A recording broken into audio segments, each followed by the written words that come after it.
And then what are you taxed on if you're LLC or partnership? Are you taxed on the draws, or are you taxed on the salary you make, or how's that work?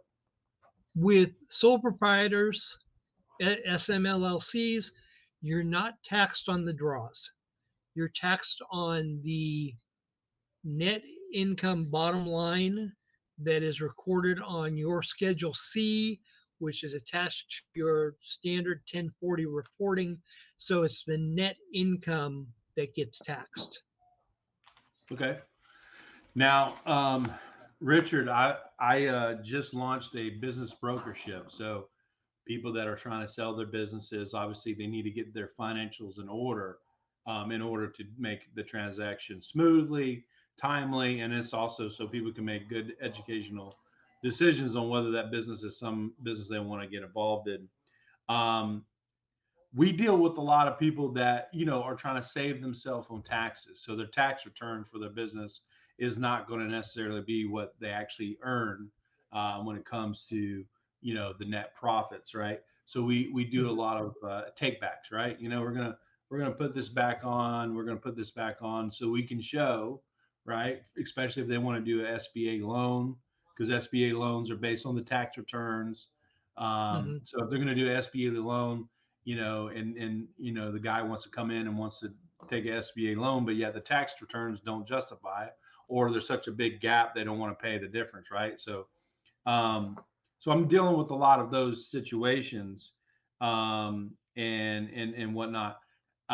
Do you offer those type of services to get people where they can get their business on the financial side, where they could actually make a good case why their business is for sale and why it's worth this much, etc.? Have you done that before?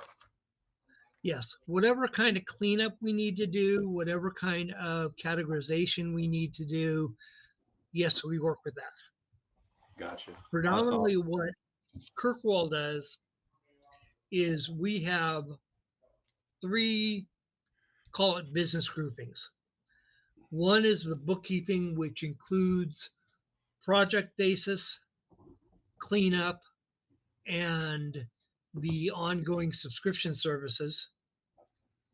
We do provide, if the customer requests it, and we have experience of doing accounting management services, which include CFO services, controller services, and accounting manager services. And then we do taxes, including tax planning, tax preparation for income taxes, as well as preparation for state and local taxes, including property taxes, including sales and use tax, and things like that. Yeah. So we pretty much do a lot of the same stuff that your local CPA is going to do, but we'll do it more as prep work for the CPA and probably at a lower rate than most CPAs charge when they charge on an hourly basis.